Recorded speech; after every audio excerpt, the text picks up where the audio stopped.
And so I want to welcome everybody to our week of presentations that uh, go along with our Southern Home and Garden show that we are doing virtually on Friday and Saturday. So I want to thank Melody Rose for being willing to come on and talk to us about novel fruits. And so with that, I'm going to turn it over to you, Melody. All right, super duper.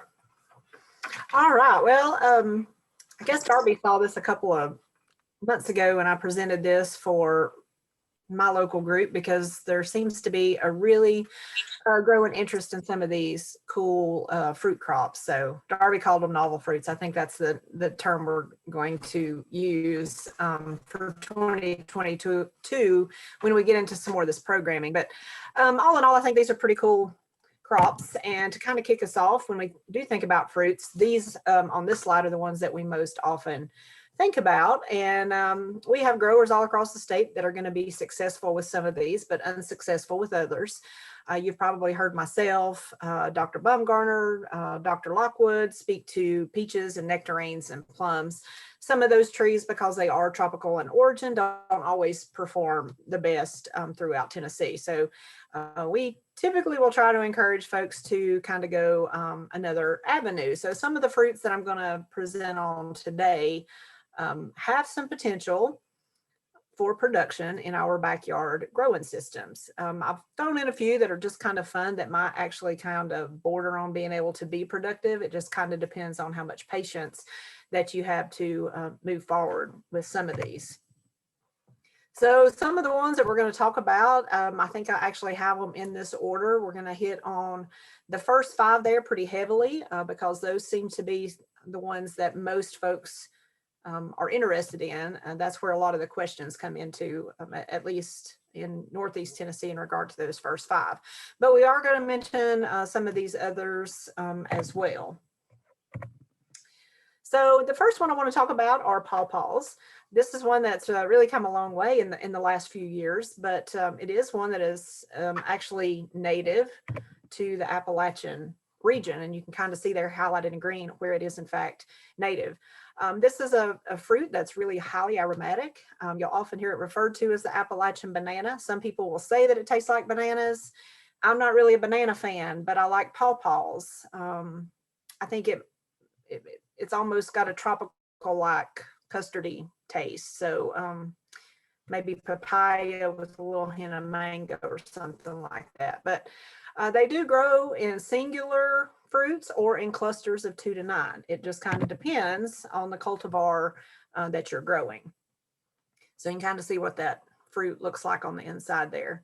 One thing to just make mention as far as when to harvest these fruits, skin color is not going to be a really reliable indicator because that outside skin color can be a greenish yellow, even yellowish to a solid green color. So that's not really going to tell you. It's actually when you do the squeeze test that you can determine if it's ready to harvest. So it's going to be really soft and give a little bit, and that's where you're going to incur that odor. So you'll know that it's ripe. If you grow a grafted tree, just throwing this in here, they're going to bear fruit for you in about 3 or 4 years after you plant. So that's one, I guess, positive if you go that route, but you can actually grow these from seed as well. Let's see here. Let me skip ahead. If you collect wild pawpaws, they're going to be a little bit smaller in size. So if you're used to that, kind of like I was, and then you grow a cultivar species, they're going to be a little bit different. The fruit's going to look a little bit different. The wild fruit also has this bitter aftertaste, whereas some of these grafted species do not. You're not going to incur that quite as bad. You can kind of see there what the foliage looks like. I will mention that Kentucky State University has been doing a lot of research in the past decade or more on pawpaws specifically. So if you're interested in that, there is a link in this slide that will take you to their program. But you can see some of the list or some of the cultivars that I have listed here that we know perform pretty well in Tennessee, Kentucky, and some of these areas. You'll notice there that a lot of the cultivars are believed to be self-incompatible. So you're going to have at least 2 genetically different trees in order for fruit set, for that cross-pollination to occur. Going back to the wild pawpaws, we have folks that will want to dig these from the wild and bring them in. That's not always going to be sage advice, because you can see there from that root system, any little damage to that root system, it's going to hinder that tree from being productive. And you can see what that taproot does in fact look like. You can purchase these container trees that you see there on the right that will perform a lot better. As far as production, where to plant, they do like a slightly acidic soil. They do like it to be deep and fertile, well drained. The clay soil, and I don't know if y'all have the clay soils down there like we do up here, but you want to amend that a little bit, get some organic matter added to that, kind of fluff it up a little bit, because they're not going to perform well in a waterlogged soil. So when you first plant these, as with any fruit crop, just make sure that you're getting them established, watering pretty regularly through the season. But it being a native, after the first year or so, it's going to pretty well stand alone. You're not going to have to do a lot of maintenance work. You'll notice they're planted in full sun for best production in mature trees. Some folks will actually utilize a shade cloth initially for those first couple of years, some kind of netting or tree shelter or something like that, because they kind of don't like the full sun initially. So kind of keep that in mind as well. There is some talk about flies and beetles being pollinators for pawpaws, but just to kind of let you know that they're not really efficient nor very dependable. So keep that in mind. So that's why hand pollinating may have to be initiated. And pawpaws are starting to bloom. So in the wild, this is kind of what that bloom's going to look like. It kind of reminds me of our wild ginger species, the wildflower that we start seeing are little brown jugs. That's kind of what that bloom looks like. Again, you can plant by sowing direct seed outside, but just know that it's going to take you a lot longer to reap the fruits of your labor, because it will take a significant amount of time. It will contribute to a healthy tree though. One thing you want to make sure is not to let those seeds dry out, and they're going to have that cold stratification. So you plant those in the fall, and then they'll chill over winter, much like many of our spring bearing bulbs, the daffodils and tulips that we see right now. This is kind of what those trees look like. So you can kind of prune those to be more erect, or you can actually let them bush and kind of fill in for a fence line or a hedgerow. If you do purchase a grafted tree, they're going to be a little bit more expensive, and prices are all over the place, but I usually tell people about $15. That's typically a pretty good estimate. And again, with those grafted tree crops, you're going to be harvesting in about 3 or 4 years. And after about 5 years, they're bearing a full crop. Do keep in mind that they will tend to sucker and become bushy. You kind of saw that probably, whoops. How do I go backwards here? There we go. You can kind of see there the difference in those two trees. If you want to let them suffer or sucker, that's fine. Just know that if you prune some of that out, of course, you're going to encourage fruit production. They're still going to fruit, but just not quite as much. And the fruit forms on that new wood each year. So basically, it's just about going in and cleaning those up, making sure that you're getting out any of those crossing branches. There is a video embedded in here for pruning tips on either way you want to grow, more upright or in the bushy phase. Okay, so the next one is persimmons. This is also, well, we actually have a native species and we also have an oriental species. And the native is actually pretty hardy. That's why we see it growing pretty prolifically, at least here in the mountains. It can go, or actually withstand temperatures down to -25 degrees Fahrenheit. And you're going to see them growing pretty much anywhere. I see some spelling errors there. Oops. We also have oriental species These have only been here in the U.S. About 100 years, but you notice the difference there is that they can be killed at 10 degrees Fahrenheit. So they're also going to be a little bit finicky about soils. But when we talk about the actual fruit, and you can see what the difference looks like there, the native versus the Oriental. But the Oriental, the fruit itself is said to be much tastier, and you lose some of that astringency or that acidity component. You can see the size there is going to be a little bit different, and the color not quite as glossy and sheen. The natives aren't compared to the Oriental.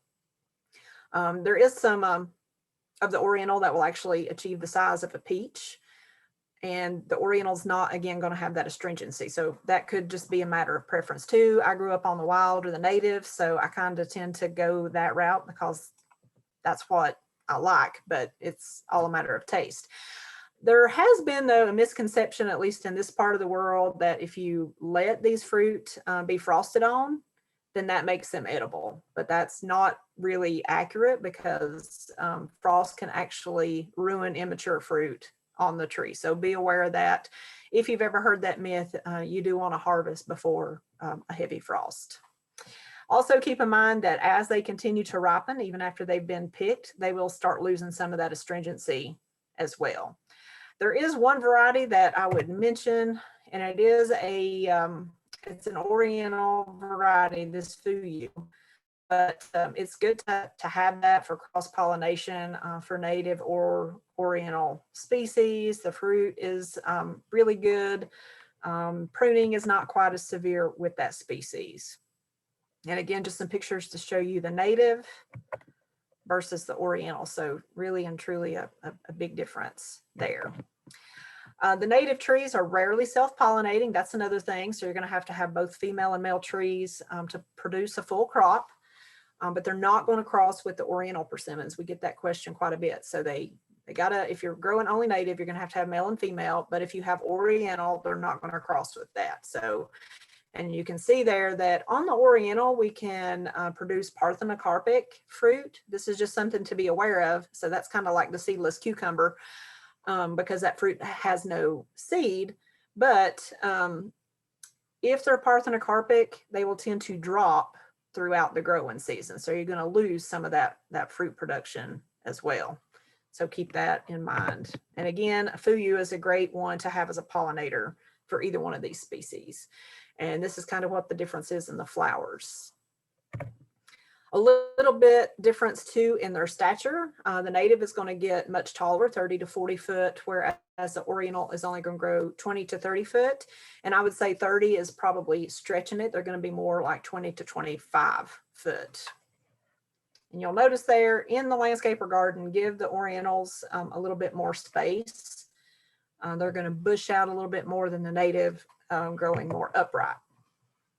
And again, just a difference there in the foliage. As far as fertilization, do this lightly. If they are in your lawn area, if you're fertilizing your lawn each year, then that's more than likely going to be sufficient and more than enough adequate to be able to fertilize those trees.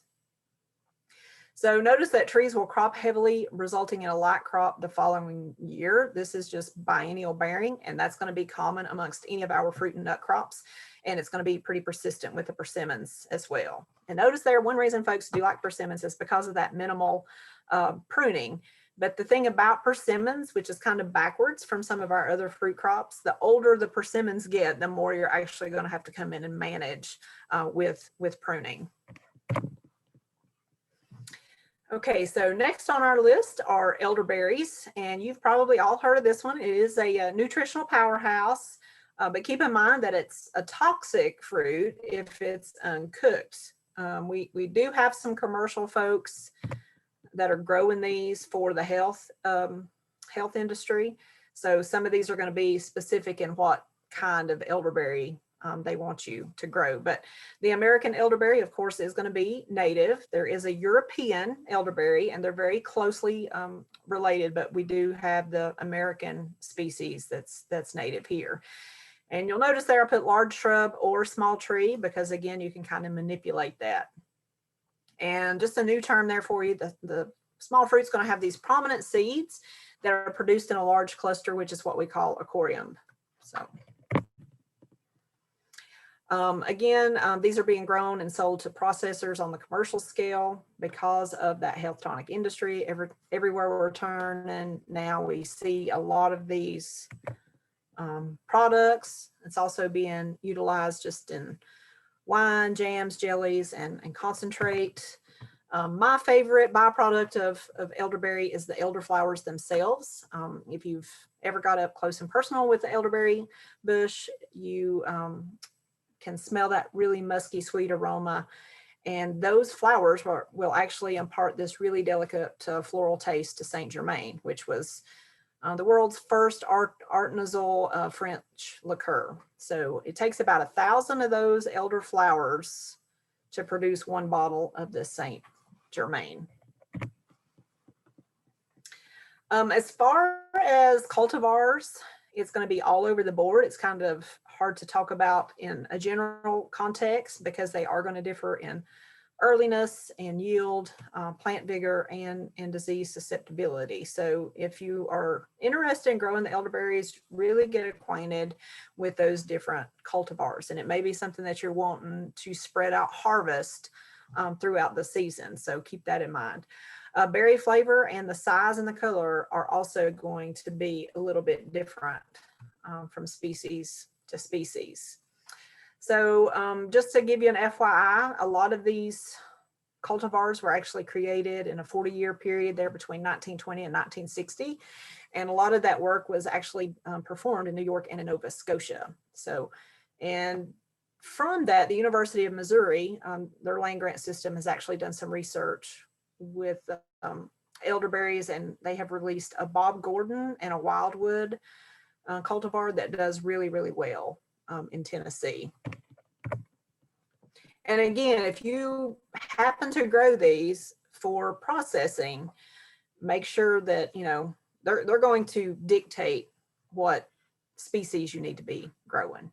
You can kind of see there what that's going to look like in the landscape, and then just a basket of what those harvested elderberries would look like. You're going to plant these in the spring. They are going to be a little bit tolerant of wetter, poor sites. They're going to be relatively drought intolerant, so that could be an issue in some places in Tennessee. And then notice the pH is a 5.5 to a 6.5. Even though they're okay in those wet sites, if it's repeated flooding during their active growth stage, then that's going to reduce their productivity. And that's not to say they won't grow there, because some people will actually utilize these in a rain garden type setting, but just be mindful that you could lose some productivity if it's a really wet year. One reason for that is that the trees have really shallow fibrous root systems, so they're not going to have that long tap root like many of our other crops do. So if you are planting these, more than one, think about your weed control, mowing, anything like that, versus cultivating for weed control, because you don't want to be cultivating those shallow root systems that are lying closer to the top of the ground. As far as pruning, again, there's a video here to kind of show you a couple different methods to do that. But you usually are going to prune during dormancy, and that's just removing any of the dead and damaged or unproductive canes.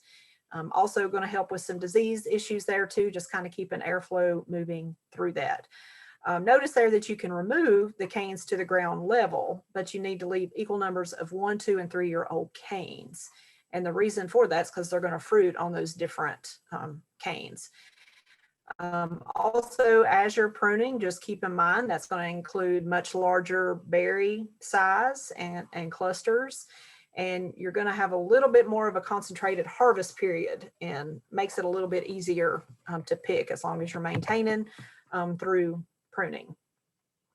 When you do plant, like most of our fruit crops, 3 to 4 years before you'll be harvesting and having substantial production. You'll notice there that you got to do hand harvesting, and there's different destemming methods, and I have all that listed there, but Just keep in mind that elderberries are a little funny again because they're going to produce berries on those different age canes at different times. So usually when it comes to harvest, it's going to be weekly over a period of about 3 weeks for that reason. All right, so next up is our mulberry. This one is also being touted for its health benefits, resveratrol and heart health, which we know is touted in our red wines as well. You'll notice here that it kind of looks like a blackberry, but some of these mulberries can actually get quite long, and you can see those clusters there. That's going to be just dependent upon the species. They are going to perform better too in a deep, well-drained soil, but they're actually going to be a little bit tolerant of poor soils as well. pH is going to be in that range of 5.5 to 6.5 as well. And then if you are fertilizing, again, if they're in a lawn setting, that's going to be okay. That should be adequate, but it's about a pound of triple 10 for each trunk of diameter if you have these in an orchard by themselves. A couple of things on the mulberry is that we have 3 species that are cultivated. And I put these on here so you'll know kind of what the difference is. When I speak about mulberry, I am typically referring to the red mulberry because that is our native mulberry. But we also have a black mulberry, which is native to Iran, and then the white mulberry, native to Japan and China. So there is going to be a little bit of difference there. None of this all going to be really large, fast-growing trees. They're going to be excellent fruit producers, not only for human consumption, but also for many species of wildlife. In regards to flavor, if you like blackberries, then you'll more than likely like the mulberry, but they do have a little bit milder flavor, not quite as tart as our blackberry.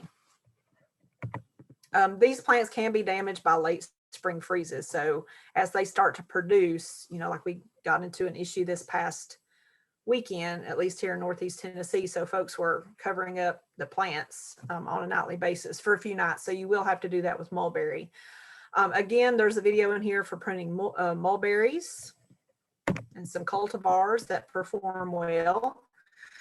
One thing I want to make mention, of course, that red mulberry, we don't see a lot of disease issues, which is one reason folks are pretty successful growing that one. I don't have a lot of experience with the black mulberry, and to be honest, I don't know a lot of people that have grown that. But we have seen this white mulberry, and just to give you some background on this, these were brought in from China. I don't know specifically when, but they were brought here specifically for the silkworm production. So they are the preferred food source for silkworms.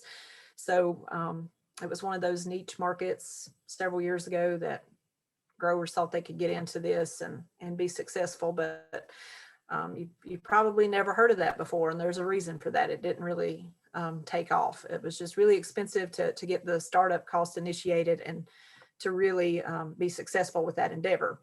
But this is the disease that you will see with the white mulberry. So if this is one that you want to grow in your edible backyard system, be aware. This is actually called popcorn disease. But you can kind of see what that fruit looks like here versus here, because it's a fungal organism that gets inside this berry, and it actually looks like unpopped popcorn kernels. So if you see this, think about this like black knot in plums or even fire blight, how you bring that material out. And we encourage you to, I tell my folks to burn that material because we want to kill that fungus. We want to kill that spore to keep it from habitually being a problem. So you'd want to prune that back 5 or 6 inches from where you actually see that on the mulberry. But again, this is not something you see in the red or the black. Next on our list is our quince. Notice there that it looks like an apple pear cross, and it is in the same family as apples and pears, but it is the sole member of the genus Cydonia in the rose family. So this is a pretty cool tree. Some people will actually grow this as an ornamental. So listen to me really carefully here. If you want to grow for fruit production, there are certain cultivars for that. The folks that are growing it for landscape purposes, because it does provide a really pretty red blossom, and I should have put one in those a picture in here so you'd be able to tell the difference. I didn't think about that, but they do produce red blossoms early in the spring, but that's strictly ornamental. So the Sidonia oblonga, that is our common quince, and it is going again to have those pretty flowers and the pretty fruit. One thing to caution you on though is that you can't just eat one of these like a pear or apple. The fruit's really hard, even when it's ripe. So this is one that you're going to have to take from this product and cook it down, make jams, jellies, pies, or things like that. Another reason people like quince is because they're pretty tolerant of abuse. So you can neglect these. I don't want to encourage that, but if you do neglect the quinces, that's okay. If you've got a bad area in your landscape that you want to plant these, they're pretty tolerant of poor soils. They can be susceptible to fire blight though, as you can see here. So keep that in mind. I'm not sure if we have resistant cultivars to the fire blight yet, but some of the ones that we do recommend are champion, apple, pineapple, and Smyrna. The one thing about quince too that's a little bit different from some of our other species is the ability to throw off those water sprouts. Pretty prolific, so just keeping those pruned out is probably one of the better things you can do just to, again, encourage that fruit production. You can see the color there is kind of a coral color. When you cook it down, it can actually be bright pink. It just, again, depends on the species, but there's a few recipes included in this presentation too. So if you're curious about how to use some of this, you can peruse that too. Another one of my favorites is, well, Darby called it serviceberry a few minutes ago, and I'll be honest, I've been in East Tennessee 20 years, and when people were talking about serviceberry, I had no clue what they were talking about, because even though I grew up in Western North Carolina, as the crow flies, you know, not that far from East Tennessee, but I'd always heard this called sarvis. So it took a few years moving here to understand that, okay, they're talking about serviceberry. That's the same thing as sarvis or serviceberry. The unfortunate thing, this plant goes by so many names, it's kind of hard to keep up. So you'll hear it called Saskatoon berry, Juneberry, Pacific serviceberry, running serviceberry, Allegheny serviceberry, or just sarvis. So lots of different names. There's a lot of different species with this too, but it is widely adaptable. It's extremely winter hardy. So this is one that we're really encouraging folks. You've heard us probably all harp on the Bradford pear. Well, these are going to bloom about the same time, and you can see that blossom. You're going to get that showy white blossom, but these are going to withstand the winds much better than a Bradford pear. They're not going to freely hybridize with other trees. They're not going to come back and be a pest like we're seeing with the calorie pears now. So, you know, if you have friends or you yourself, serviceberry is a great option versus Bradford pears. So again, this is one that we see grown pretty much all over the US. And I'm going to share with you in a few minutes when we get to chokecherry about peckerman, which is a Native American cuisine. And this is one of those fruits that was utilized pretty heavily by our indigenous peoples as a food source. Folks really like this, not only for those white blossoms this time of year, but you can see that foliage. It's very striking. The size is 15 to 25 foot tall. They can get as tall as 40 foot, kind of dependent on conditions. If you've ever traveled the I-40 gorge between Tennessee and North Carolina, you'll see these growing pretty prolifically in a huge range of sizes. Just again, an up close shot to see what those berry clusters look like. Juneberry jam, very sweet and tasty. But again, just kind of research some of those cultivars, because there are so many of those. As far as flavor, and I use this picture to kind of show that, maybe a cross between like a blueberry and a cranberry. So you're going to get sweet and tart at the same time. Keep in mind, if you're growing this for yourself, the birds love this because this is a huge wildlife crop as well. And you can kind of see this picture, how it's intermingled as an understory tree in its native forest habitats. And these are some of those cultivars that do quite well. But they are kind of susceptible to some of our disease issues, insect issues. That can be maybe a negative of growing some of the serviceberry. But even though they have those issues, it's pretty easy to be able to manage those as well.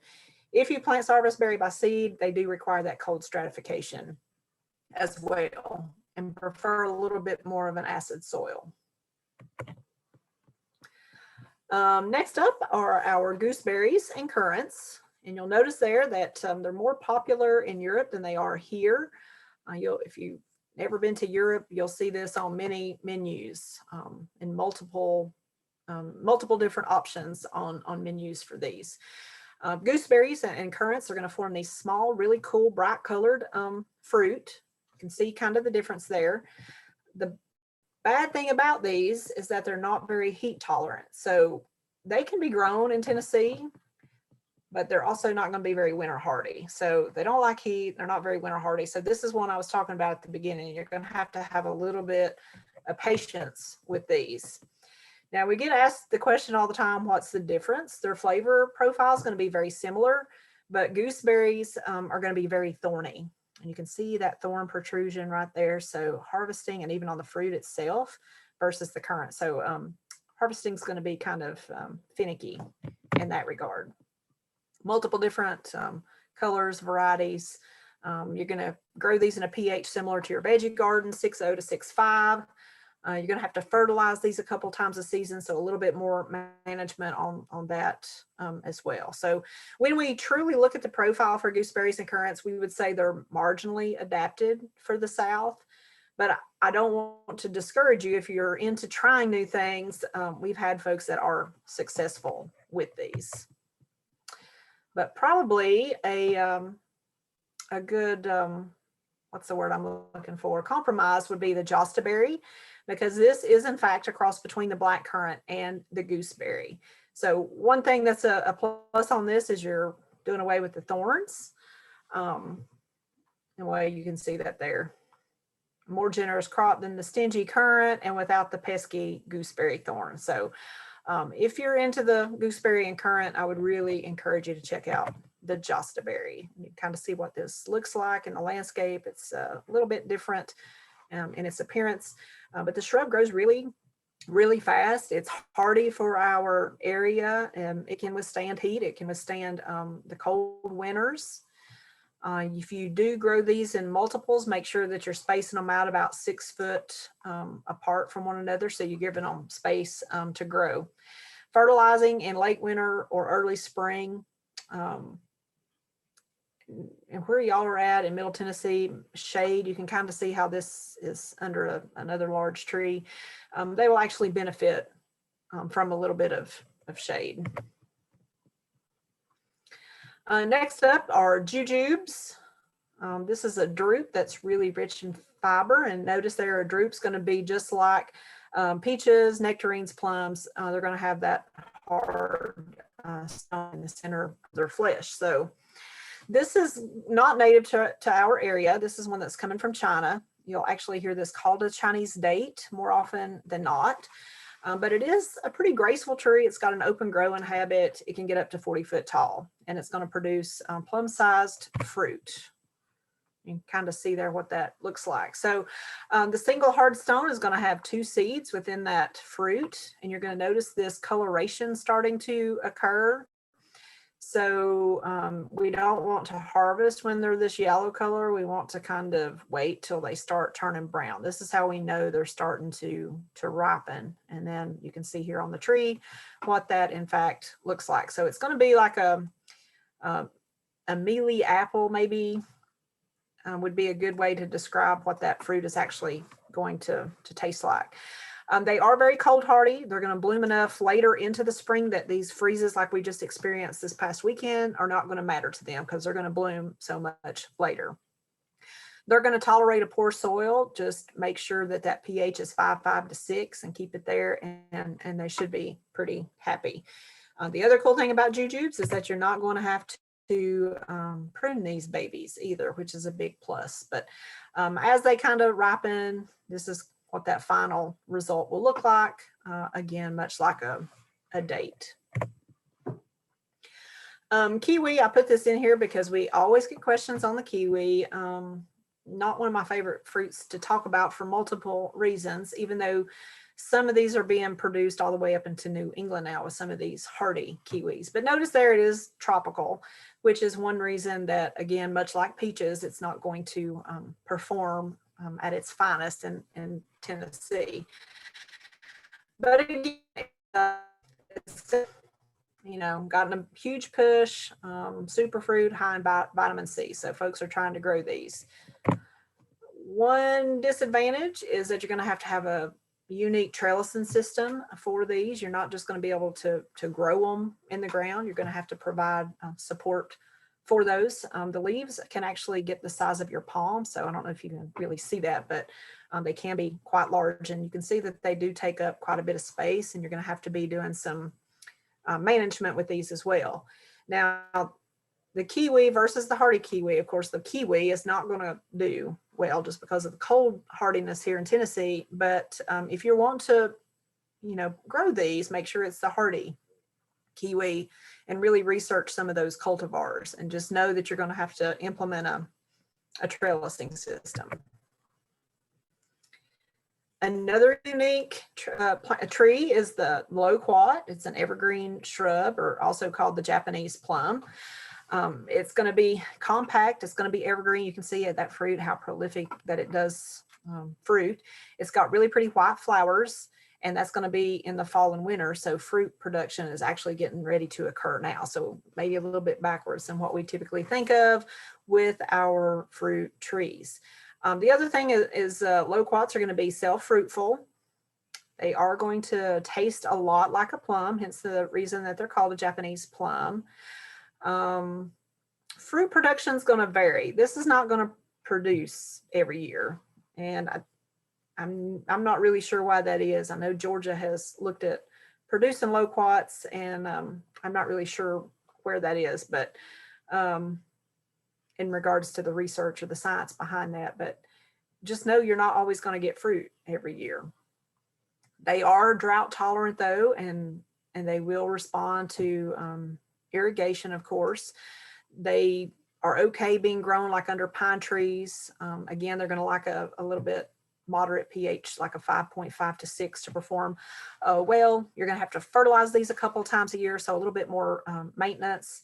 As far as pruning, just pruning out the crossing branches and moving any dead or diseased material. So in the slide presentation, there's many varieties or cultivars that I listed there if you want to try, that we know have been grown in Georgia and places in Tennessee. But just FYI, fire blight can be an issue with the loquat as well. One of my favorites are the medlars. This is a fruit that's been around for a really long time, cultivated since Roman times. The cool thing about this, it's actually in the rose or the hawthorn family, and it is going to be very cold hardy. It does perform very good here. You're going to see white blooms about this time of year, and then you're going to have this really neat looking fruit. I just think the fruit's kind of cool looking.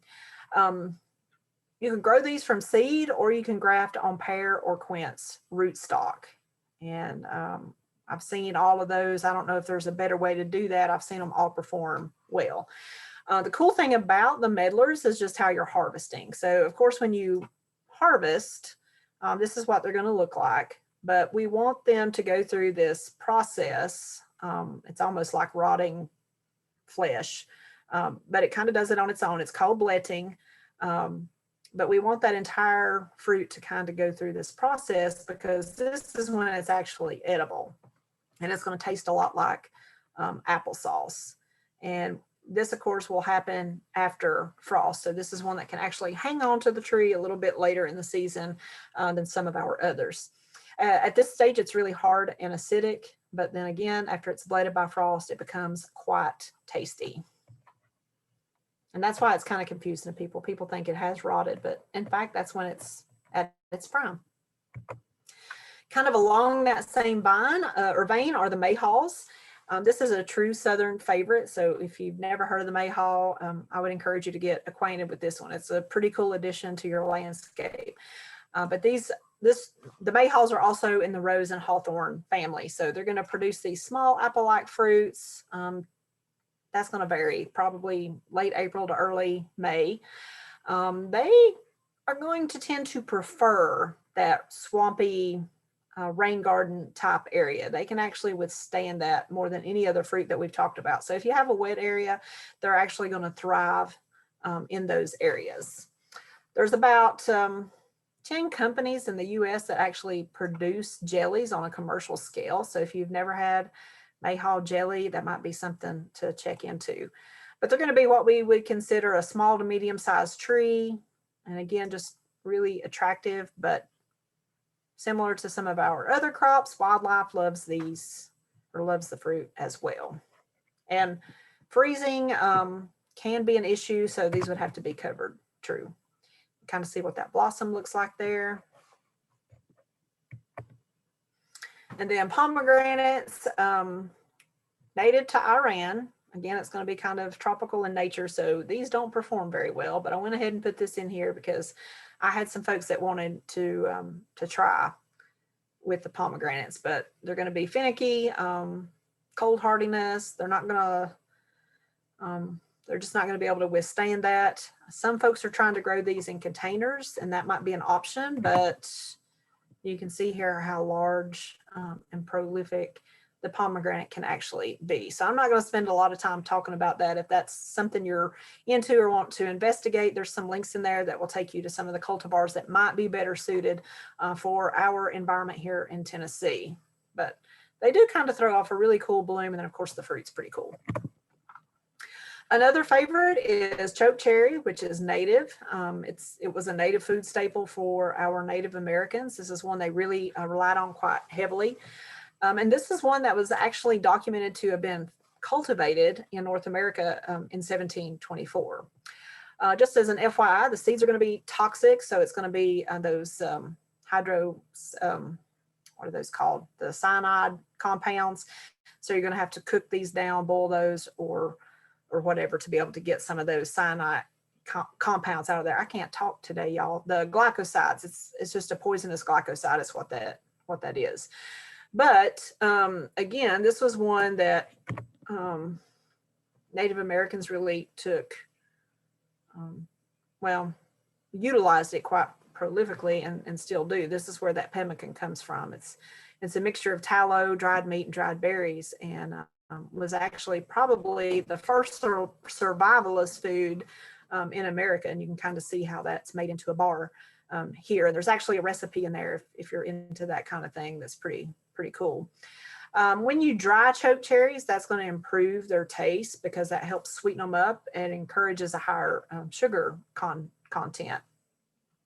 So as far as utilizing choke cherries, the Native Americans would use those for the fruit or juice would eaten. They would eat the whole skin, but again, they would have to boil or dry the fruit to naturalize those glycosides. Now we just talked about choke cherry, but this is choke berry. So there is a big difference. So because of the name, a lot of folks have resorted to calling choke berry by their Latin name, which is aronia. So more often than not, that's what you're going to hear it referred to. And this one too is also native to the eastern US. So they're going to be a little bit of similarities, but this one's not going to have those toxic glycosides like the choke cherry. This one does impart a really sour taste, but you can eat these raw right off the bush. That's why if you're a wild forager or growing these, make sure you know the difference between choke cherry and choke berry. Lots of polyphenols in this, so that's another reason folks are wanting to grow this. Trying to kind of move this one up on the ladder as far as being the next super berry in America.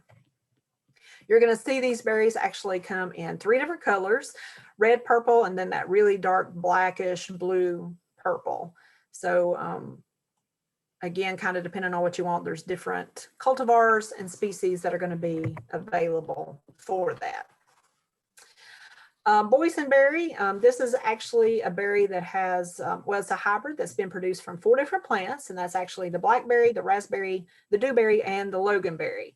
So it's going to be in the rubus family, which means it's going to act very much like a blackberry. So it's going to have those woody, thorny stems. Going to be very much like a bramble. As far as taste, it's going to taste a lot like a blackberry, but it's going to be sweeter. So you'll notice there boysenberry syrup. That's kind of, I know IHOP uses boysenberry syrup, and there's some other places that are starting to use that as well. The thing about the boysenberry is because it is like a blackberry, it's going to require some trellising as well, just a basic support system. So keep that in mind with any of those brambles like that. Here's the fun one. This is the pine berry. So it actually is a strawberry with a pineapple flavor. It's an everbearing strawberry, so it's going to produce throughout the season, but it's white with a little red seed. So this is pretty much, I would still consider this a brand new crop. It was introduced commercially back in 2012. So again, that makes them a hybrid. So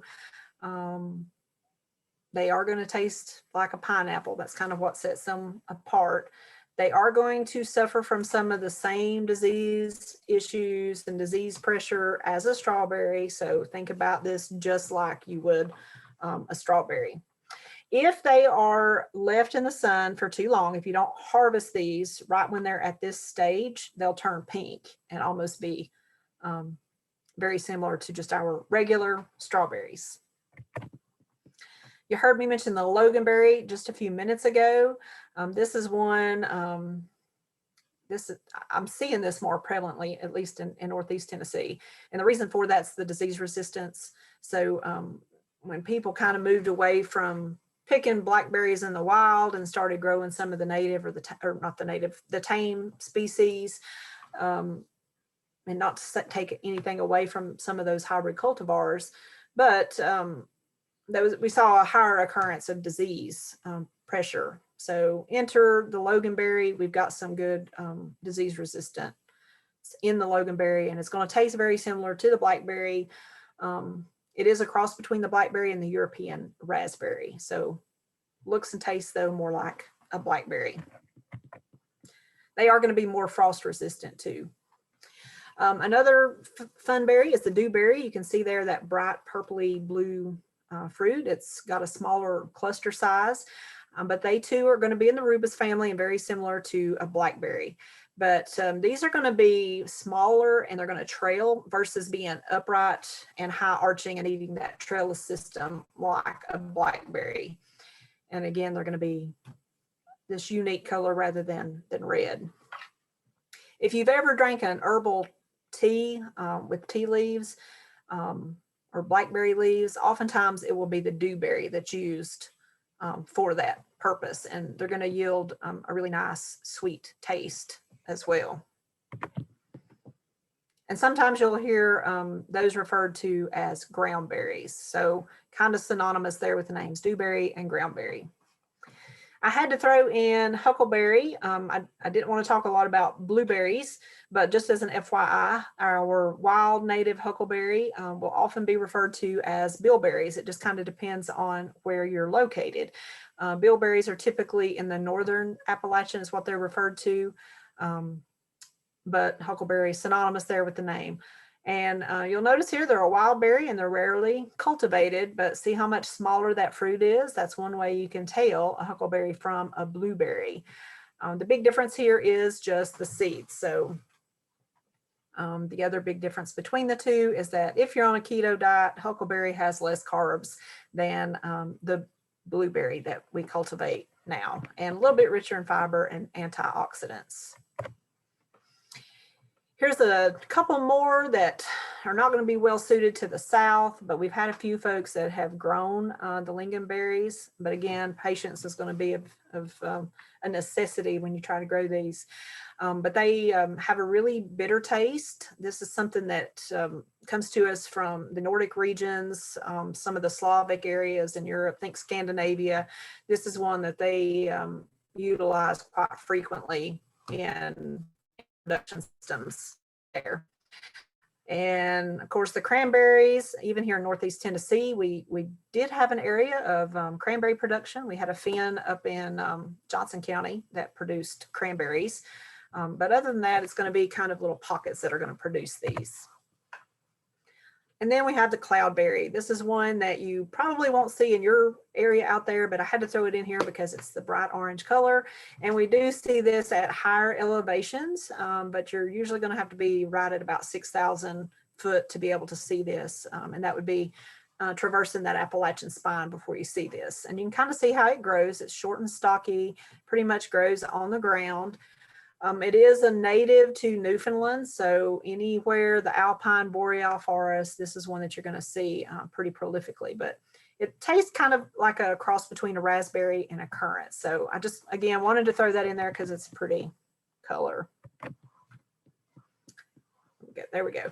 We can't talk about cool fruits to consider without mentioning muscadines or the scuppernongs. And just as an FYI, the mother vine is actually in Manteo, North Carolina. That's the oldest cultivated grapevine that we know in the US. One of the biggest difference between our native grape, the muscadines, are the size of that berry. You can kind of see there.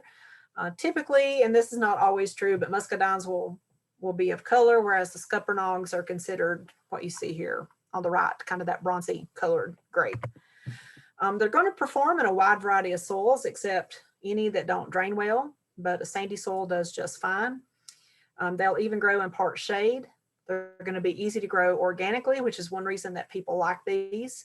And there's going to be several different varieties available, but here's the biggie. Some muscadine grapes are going to be female and they're going to require a pollinator. So when you purchase these, make sure that you're looking at that label, know what you're buying.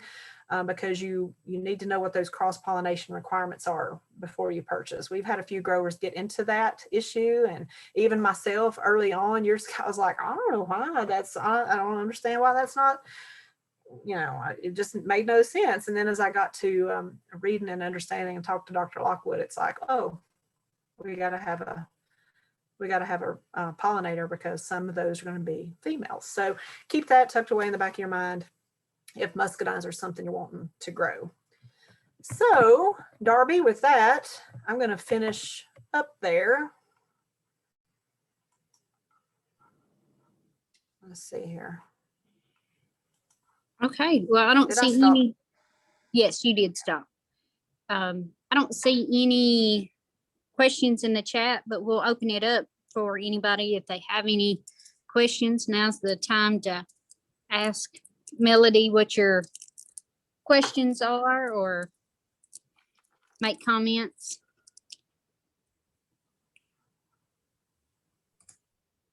Hey, Melody, it's Megan. I had a guy look into plant persimmons. Is there like a certain, I have no clue where you'd even buy those because we've always just seen them in the woods. I haven't, you know, so I don't even know where to direct him. I know he can't plant anything right now, but he's trying to think of something for next year. Where would he go? Sources for that, there is a nursery, and I can't recall it off the top of my head, but it's up on the Kentucky line, maybe Macon County, Clay County, in that area, that has some of these unique fruit crops. So let me make a note. And Darby, I'll send that, and she can get that to you, Megan. Okay, thank you. Mm-hmm. But yeah, a lot of our unique, not just these fruit crops, but a lot of oddities, I guess, we've been able to purchase from them. Good deal.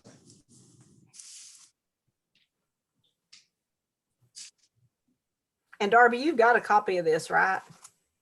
I do. Okay. I do.